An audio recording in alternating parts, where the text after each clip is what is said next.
On today's edition of Locked On LSU, we'll take a look back and also a look forward, give out our game balls for the Mississippi State game. Plus, there's a trend that I see developing with LSU football.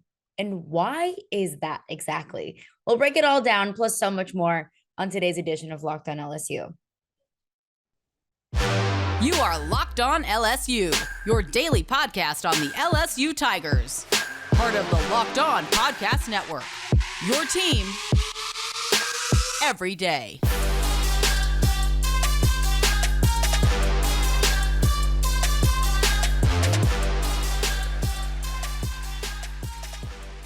Thank you for making Locked On LSU your first listen every day. We're free and available wherever you get your podcasts. And of course, we are part of the Locked On Network, your team every day.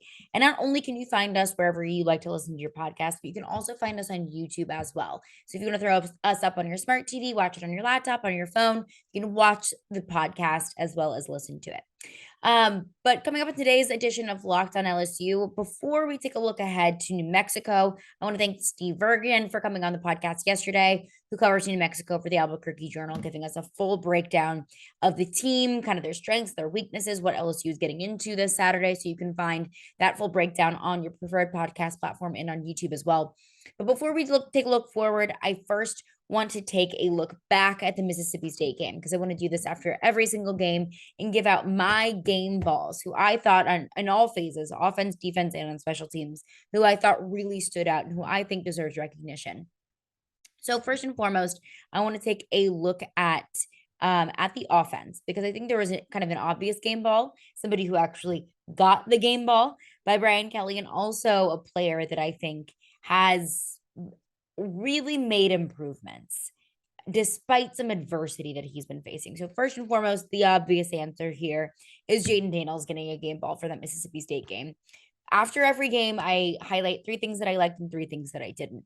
Jayden Daniels was listed in both of those categories of things that I did like and things that I didn't like. I liked that fourth quarter comeback. I liked that Jayden Daniels seemed to engineer this completely new look of LSU in the second half, of the offense being able to just boom in the second half. And that all comes down to the quarterback. Whenever you're able to come back and score 21 points in the second half, you got to give kudos to the quarterback. And of course, he was the team's leading rusher, rushed for 93 yards, went 22 of 37 with 210 yards and a touchdown. The thing that I didn't like about Jayden Daniels was just the fact that he deferred to his legs when I thought he could have thrown the ball. When he had a couple open guys, like there was one instance in particular that comes to mind when Kayshon Boutte had an open lane to the end zone and he was open. Jayden Daniels could have targeted him. Jayden Daniels could have given the football, and instead Jayden Daniels ran, and it was a first down. So I don't know how mad I can get about it whenever Jayden Daniels doesn't throw the ball, but he's still making plays. But I know that this season is only getting significantly more difficult. The schedule only has significantly more difficult teams on it. So I need to see Jayden Daniels throw the ball a little bit more. But him leading that second half comeback to ultimately win the game, Jayden Daniels gets a game ball. But also I feel like that was the obvious one. And, Jayden Daniels deserved it. I thought he had a fine game on Saturday against Mississippi State, especially a really solid second half. But one player that I do want to highlight is Malik Neighbors. He gets my second offensive game ball. He had 6 receptions for 76 yards. He also had that 27-yard bomb. Malik Neighbors was the number one thing that I didn't like after the Florida State game. 2 muffed punts. I mean, I always say you got to get those gimmies, and we will touch on the special teams against Mississippi State. But Malik Neighbors against Southern and against Mississippi State, and honestly, even against Florida State, on the offensive side of things, take special teams away from it. Malik Neighbors has done a really solid job offensively. Malik Neighbors has emerged as being one of Jayden Daniels' favorite targets. And I think that Jayden Daniels, it's another thing that's a little frustrating for me is I understand that Jayden Daniels has so many solid wide receivers to throw to. Malik Neighbors, Jere Jenkins, Kayshon Boutte, obviously. So I want to see Jayden Daniels take advantage of those receivers. But when he does, Malik Neighbors is always there. And Malik Neighbors always seems to be making plays. And I think another really key thing about that is Malik Neighbors on one of the, I would say, probably the largest stage of week one. Sunday night, you're the only game on prime time, and Malik Neighbors makes those two massive blunders. It could be really easy for a player like that to just kind of go into his shell and turtle and just his confidence to be completely shot. But from what I've seen in the Southern game against Mississippi State, that's not necessarily the case. But Brian Kelly was asked about exactly that.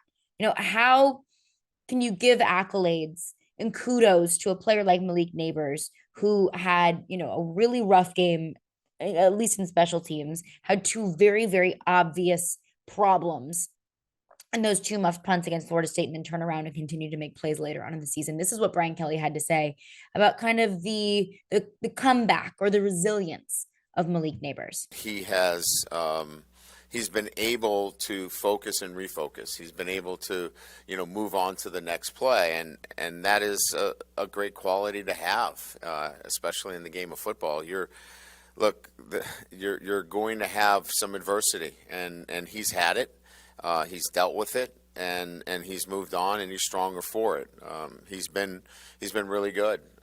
We've seen his ability to make dynamic plays for us on the offensive side of the ball, and I just think from that perspective, he's really grown. Yeah, I mean, Malik Neighbors, like Brian Kelly said, he's a solid player, and he's a very important part of this football team. And the offense is going to continue to need Malik Neighbors to be a staple part of it. And that's what we've seen in the past 2 weeks. So Malik Neighbors and Jayden Daniels, those two get my offensive game balls. But moving on to the defensive side of the ball, these were easy because these were kind of given to me. I think it was easy watching the game. It was very obvious watching the game which two players deserved a defensive game ball. And also, the SEC made those decisions for me. But I probably would have made those decisions myself. And honestly, I wish I could give a defensive game ball to the entire defense as a whole. I mean, the defense played out of their freaking minds on Saturday night. And I highlighted this in the three things that I did like, the three things that I didn't like. But I want to reiterate this, that Mississippi State puts up an insane amount of yards, not just this year, but last year as well. I mean, just look at last year when Mississippi State when LSU played at Mississippi State. Mississippi State put up 480 something yards against LSU. LSU still won. But this year against LSU, Mississippi State only put up 200 something yards. Will Rogers only had 214 passing yards. And you compare that to their last two games, or their first two games of the season. Mississippi State put up 547 yards against Memphis and 400 and something against Arizona. 450 against Arizona. So that's a massive difference against LSU. Mississippi State put up 289 yards as a whole. That's a massive testament to this defense to shut down this Mississippi State very high-powered air raid offense that puts up massive numbers. But just highlighting, the two players that got, SEC accolades, that got conference accolades, and two players that were just obviously making plays on Saturday night, and obviously Jay Ward. I mean, Jay Ward is shining in this new nickel role, and good on Brian Kelly and good on Matt House to make those adjustments, because he came out against Florida State in a free safety role a little bit closer to the line of scrimmage and struggled. Or at least didn't have breakout games like he did against Mississippi State. He made 11 tackles. 1.5 of those were for loss and an interception to seal the end of the game, to seal LSU's victory whenever Mississippi State was kind of encroaching into field goal territory. But Jay Ward has absolutely been shining in this new role, and it showed. It showed against Mississippi State. So he gets one of my defensive game balls. My second defensive game ball. Also, Jay Ward got SEC defensive player of the week. Very, very rightfully so. But my second defensive game ball goes to BJ Ojulari, who also got SEC accolades this past week, earning the SEC Defensive Lineman of the Week, and a huge comeback from BJ Ojulari. He was sidelined in the Southern game, which I said last week, I'm cool with it. If BJ Ojulari was dealing with any sort of, nicks or strains or whatever he was dealing with injury-wise, go ahead, put him on the sideline. He didn't need to play against Southern, let him heal up. And then he had a big game against Mississippi State. So that proved to be a very smart decision on their part. He had a sack and a half, 4 tackles, 2.5 of those were for loss. And even if it didn't show up on the box score, BJ Ojulari's presence is felt. And you could tell that Will Rogers was rattled very early on in the game, not just from the pressure from the defensive line as a whole, from that front seven as a whole, but also because BJ Ojulari was all up in his face throughout the entire game. BJ Ojulari was just always there, always putting pressure on the quarterback. So those two players, Jay Ward and BJ Ojulari, those were the two highlights of the defense, two big disruptors against Mississippi State. And that's saying something considering this defense just played out of its mind against Mississippi State and was able to shut down a very, very high powered offense. But coming up next, I want to get into my special teams game balls because that wasn't as fun of a game ball to give out as it was, at least on offense and defense. So we will get into that coming up next. So, if you are a sports bettor like I am, you may know how stressful it can be to place a really high stakes wager on a game. But when you're hiring, and these days, every new potential hire can feel like a high stakes wager for your small business. And you want to be 100% certain, you want to have 100% confidence that you have access to the best qualified candidates available. So that's why you have to check out LinkedIn Jobs. So LinkedIn Jobs helps you find the right people for your team faster and for free. I mean, these days people can leave jobs so quickly, and you might find a need for to hire in your small business, and you need to find someone very quickly. But you also want to do your due diligence, and you also want to make sure that you are finding the best qualified candidates. So check out LinkedIn Jobs. So all you have to do is post a free job post on LinkedIn. It's super easy. Just go to your LinkedIn account and you just post a free job post. It's 100% free. So it's, no money out of your pocket. Then you add your job in the purple hashtag hiring frame to your LinkedIn profile to spread the word that you are hiring. It's simple tools like screening questions that make it easy to focus on candidates with just the right skills and experience so you can quickly prioritize who you'd like to interview and hire. So don't waste your time having to filter through candidates that may apply or maybe not even apply, but just pop up on your LinkedIn that don't have the qualifications that you need or have the experience that you need, because LinkedIn Jobs does all of that filtering through for you. It's why small businesses rate LinkedIn Jobs number one in delivering quality hires versus LinkedIn competitors. LinkedIn Jobs helps you find the qualified candidates you want to talk to faster. Post your job for free at linkedin.com/lockedoncollege. That's linkedin.com/lockedoncollege to post your job for free. Terms and conditions apply. Well, thank you for making Locked On LSU your first listen every day. We're free and available wherever you get your podcasts. But I gave out my offensive and defensive game balls from Mississippi State. But now comes the not so fun part, the not so fun conversation about Saturday's game against Mississippi State. And that is my special teams game ball, because I don't have one. Because to be honest with you, I don't know if anybody deserves one on special teams on Saturday night.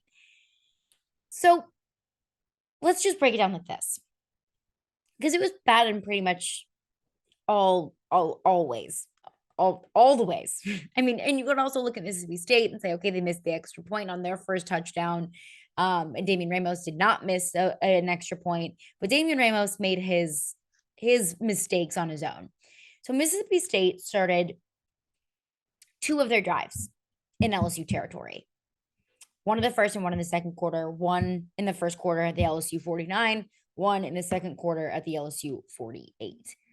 With an offense like that, with any offense, with any team, you can't give them better field position. You can't give them field position like that. You can't make their jobs easier, not just to get into your territory, but to start in your territory.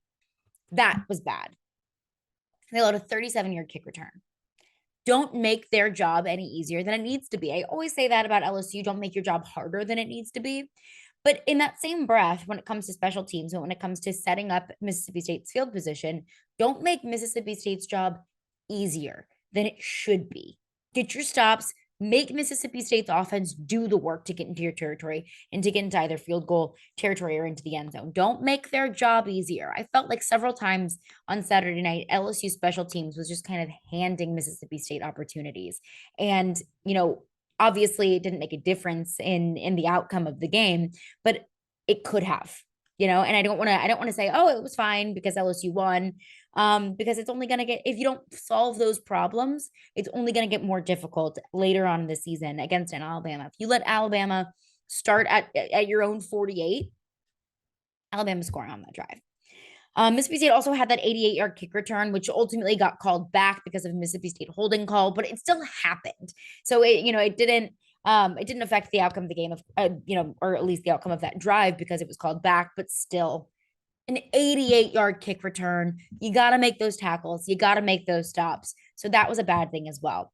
And then also LSU had its own problems with punt returns as well. I thought, Gregory Clayton came in that Southern game, had a couple solid returns, muffed no punts, so snaps for Gregory Clayton. But he had his own issues on Saturday night. Didn't muff a punt, but he fielded a punt at the 5-yard line. So I work with a former NFL wide receiver who did return punts and is, a future Hall of Famer for what he did, not just on the offensive side of the ball, but also in special teams. And he said, you never field a punt behind the 8-yard line. You lock your heels at the 8. Brian Kelly mentioned in his press conference the other day, he said, you don't go past the 10. So whether it's the 8 or the 10-yard line, you don't field a punt at the 5-yard line. That makes your job so much more difficult. Just go ahead, fair catch it, and then set yourself up in field position. But at the 5-yard line, don't try and play hero ball. Don't try and do more than you really should or more than you really can. Go ahead and fair catch it. 5-yard line. It's a silly and dumb place to field the ball. He also, in that one instance, fell on the ball and then could have set LSU up for, a 15-yard penalty. So just silly decisions from Gregory Clayton. And Brian Kelly was asked about those decisions, about special teams, and about, not just the execution, but the effort on special teams. And this is what Brian Kelly had to say. As he came off and my first reaction is, what are you doing? Right? And as he explained his position on it, you really can't come back with anything else other than, okay, let's take a look at it on film. Maybe we can help you with that decision making in the future. But he's trying to make the right play, and those are about as gray as they come within special teams. Moving off your spot at the 10-yard line, that's a little bit different. That has to be coached, and there's got to be more discipline in those situations. So there are going to be some of those gray areas. We just need to be better all over the place, and that falls on Brian, that falls on me. We all have to do a better job then, and our players have to commit themselves and understand how important special teams is.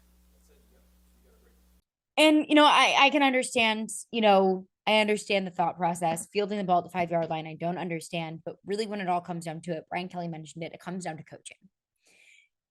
Because that does fall on Brian Polian. That does fall on Brian Kelly. That they need to be fixing these things. Special teams are gimmies.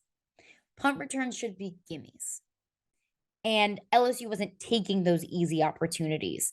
Again, making their job more difficult than it needs to be. So that's going to be one thing that I look at moving forward is, I said it from Florida State. Okay, special teams was an issue. Against Mississippi State, it didn't affect the outcome of the game, but special teams are still an issue. And that falls on Brian Polian, that falls on Brian Kelly, that falls on the coaching staff to be coaching up these special teams, to be coaching up this team to be able to execute on special teams. And of course, I mentioned Damian Ramos making his extra points, but he also cost LSU 15 yards on that final kickoff. So that's a negative in my mind. So, while offensively, it was so fun to watch in the second half, offensively, it was offensive fireworks in that second half. And I mentioned some of the things that I didn't like from LSU's offense in the first half on an earlier podcast this week. It was so fun watching that defense. They looked like they were having fun out there.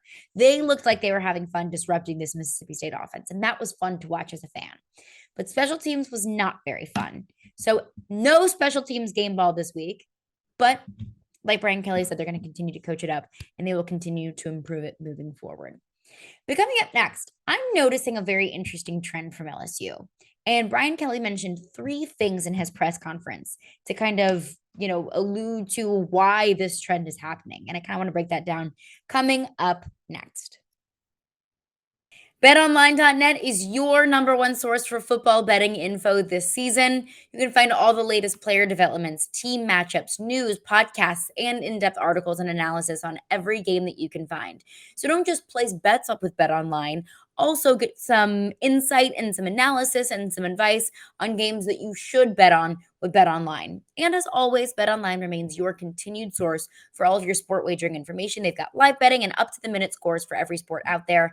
It's the fastest and easiest way to check in on all of your favorite games and events. Of course, they have football, but they also have MLB, MMA, boxing, and golf. You name it, they've got it. So head to betonline.net or use your mobile device to learn more. Bet online, where the game starts. So I've been noticing a trend with this LSU football team. And I think it took me a little bit of time to not just react to the Mississippi State game or look at it one game at a time, but kind of evaluating this team as a whole through 3 games. I've noticed that this team, there's some fourth quarter warriors. They are some late game warriors. This team is, they're a second half team, very much so. And when you look at the Florida State game, for example, let's look at the first quarter. Go through every play, every drive. 1st and 10, Jayden Daniels runs for 25 to the Florida State 40. Great. 1st and 10 at the FSU 25, Jayden Daniels pass incomplete to Kayshon Boutte. Jayden Daniels run for 9. Armani Goodwin run for 9. Armani Goodwin run for 2. Loss of 14 yards. Jayden Daniels pass incomplete, field goal. All right. And then Florida State has their possession. They miss a field goal. LSU gets the ball back, 1st and 10, pass complete for a loss of 4 yards. Jayden Daniels pass complete for 5 yards to Mason Taylor. Jayden Daniels sacked, punt. And then Florida State goes on to score their touchdown. And then you go into the fourth quarter. LSU scores a touchdown late in the third quarter. LSU scores a touchdown in the fourth quarter as well. 9 minutes left in the fourth quarter. And LSU continues that drive down the field, that 75-yard drive down the end of the field. That's a pretty night and day difference from, a loss of 4, run for 5, run for 9 to 2 touchdowns in the second half. And then I also look at that against Mississippi State. LSU couldn't really get much moving offensively in the first half. A whole lot of 3 and outs, whole lot of shooting themselves in the foot with offensive line penalties with false starts. And in the second half, on their 7 possessions, they scored 4 of them, 3 touchdowns and a field goal. This team does its best in the second half, in the fourth quarter. This team does its best when it has some time to settle in. And there were 3 things that stood out to me from Brian Kelly's press conference earlier this week about why exactly that is. First, going up tempo. This is what Brian Kelly had to say. Yeah, it's not as simple as just say, hey, let's go tempo, and all of our problems have been erased. I think I kind of alluded to some of them, having 3 different, offensive line combinations, require a lot of communication. We had 8 penalties, 6 of them were unforced, and 5 of them were communication errors. So we've got to clean up communication, cadence, rhythm, and so tempo takes some of that out of, the mix, so to speak, and that you can just go fast and not have to, worry about it. I think at times we have to think in terms of correcting the gross errors instead of trying to correct everything at the line of scrimmage. We've been a little bit maybe too detailed, and we just got to play. And then when you play a faster pace, there are some things you just can't account for. So yeah, going up tempo definitely presents its own set of problems, especially with the offensive line. Whenever you're going a little bit faster, that might elicit a few more false start calls. But from all of the times that I've seen LSU shift to going up tempo, this offense finds more success. I understand it's more difficult for this team to get situated. I understand it presents going faster, presents its own set of issues, as Brian Kelly mentioned. But going up tempo makes this offense better. Jayden Daniels is a more accurate and confident passer when they go up tempo. But normally LSU doesn't switch to going up tempo. We saw it in the Florida State game. They didn't go up tempo until the fourth quarter. Mississippi State, they found their most offensive success in the second half when they went up tempo. So when they deferred to going up tempo later in the game, that's when they find most of their offensive success. So one, going up tempo and doing that later on in the game is when they can kind of get into this offensive groove. So that's one thing. The second thing, and this is something that I didn't realize. I think you could kind of tell in the game, but I didn't know exactly what to attribute it to, is Jayden Daniels just plays better in the second half. And Brian Kelly kind of explains why. I love coaching somebody that is open to the dialogue during the game. You can have conversations with him during the game, and he can make the corrections in game. Some can't, and so you just don't even try to do those things. But Coach Sloan is talking much more conceptual. I'm trying to deal with some technical things, on the sideline, because sometimes I don't have the big conceptual picture from the sideline. So, he's handling both ends of that, where, Coach Sloan is talking about some concepts and some different looks, and I'm trying to really focus on some specific things. And, I think that that's worked out pretty good, and he handles both of those conversations really well. Jayden Daniels is one of those quarterbacks that can make adjustments in the middle of a game. Like Brian Kelly mentioned, not every quarterback can do that, especially at this level.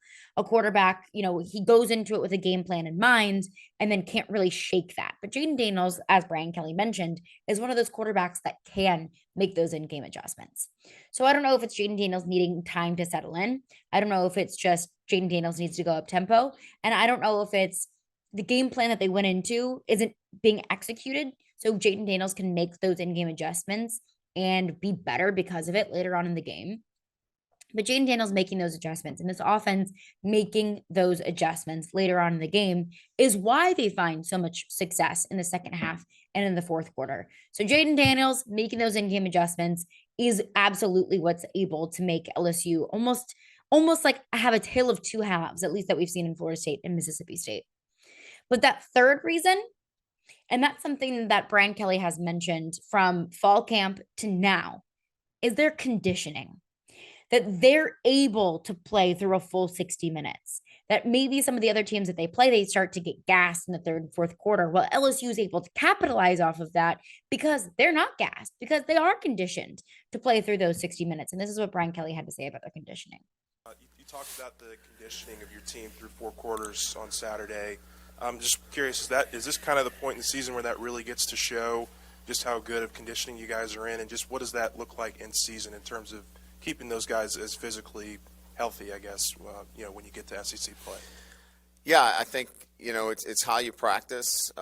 We don't condition during practice, after practice, so it's a matter of, managing the practice structure itself, that you are getting your team to a workload that the games become easier, and then you start to see that in the third and fourth quarter where you can wear down your opponents. We're weight training during the season, and it's not a maintenance program. It's a program that we're not putting our guys in a compromising position where they've got too much weight on the bar, but we're being powerful with our weight training and really intentional about trying to get our guys stronger during the season. So we want to continue to add strength. We want to continue to condition our players, but also with an eye towards, making sure that their workload is such that they can be their best on Saturday. And that's what it is. And that's how this team is going to find a lot of success, is they can outlast a lot of their opponents.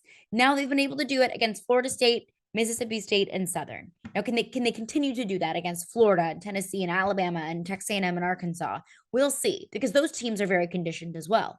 You looked at Alabama against Texas, for example. They were able to outlast Texas in that fourth quarter. But that's going to be a big thing for this LSU team, I think, is they're able to outlast they have been able to, they outlasted Mississippi State. they were able to make that comeback in the fourth quarter, not to win, but to, make a huge identity shift in that fourth quarter against Florida State because they had the energy to do so. They had gas in the tank to do so.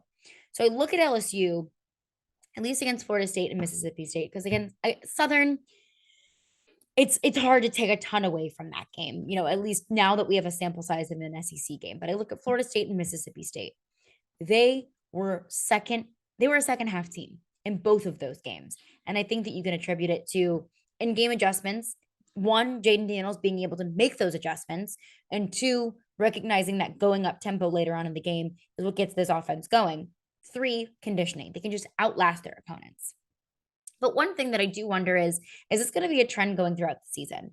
Because they're not going to be able to make those second half comebacks against some of these better teams, honestly, that they play in the rest of their schedule.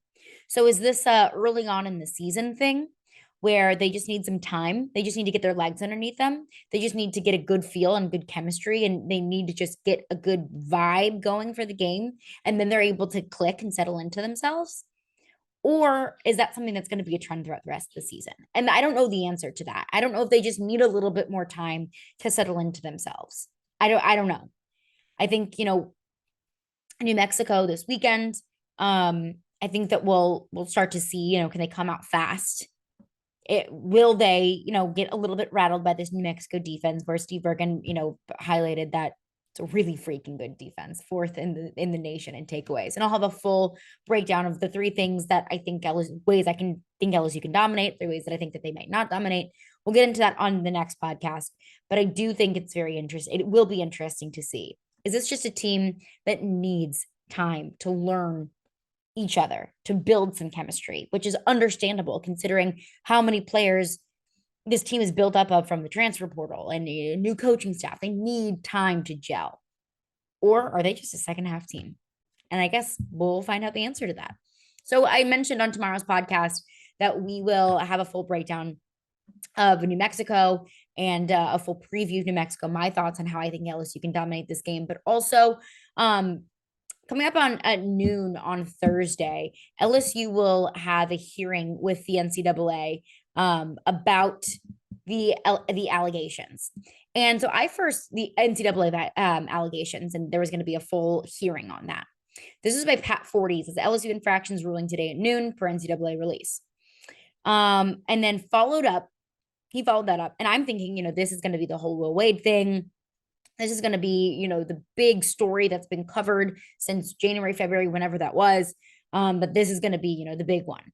And then Pat Forty follows it up by saying, of note here, this is not the LSU case that went into the IARP involving men's basketball and football allegations. So the big one, the Will Wade one, the Odell Beckham Jr. handing out cash at the end of the game one. This is not that. So this is a separate LSU case, not the mushroom cloud case that has been covered intensively. So I'm thinking, well, then what the heck is it? And from Ross Dellinger of SI Now says, the LSU infractions ruling being released today is expected to center around former Tigers offensive line coach James Craig. So Craig was fired before last season for accusations of recruiting violations committed during the COVID dead period. And of course, the outcome of that was a judge ruled that LSU owed him $500,000 for firing without cause. So this is a dinky little LSU NCAA ruling violation for LSU. This is not the big one. This is not the Will Wade, the strong ass offer, the FBI wiretap. This is not the big daddy that we've all been waiting for the past few months. This is a former offensive line coach that I'm pretty sure gave a recruit a t-shirt or something dumb like that, something that is 100% allowed now under NIL. So of course, we'll continue to break that down, and I'll continue to report back on that. We'll have a breakdown of that on tomorrow's episode. But honestly, as much as I was worried about it when I first saw that Pat Forty report, that this is going to be the one, it's not. So I'm not as worried anymore. You shouldn't be either, but of course, we'll have a full breakdown as well. But thank you for making Locked On LSU your first listen every day. We're free and available wherever you get your podcasts, and you can get more on the SEC by making Locked On SEC your second listen. Every day, host Chris Gordy and the local experts of Locked On take you across the SEC in 30 minutes. Make Locked On SEC your second listen.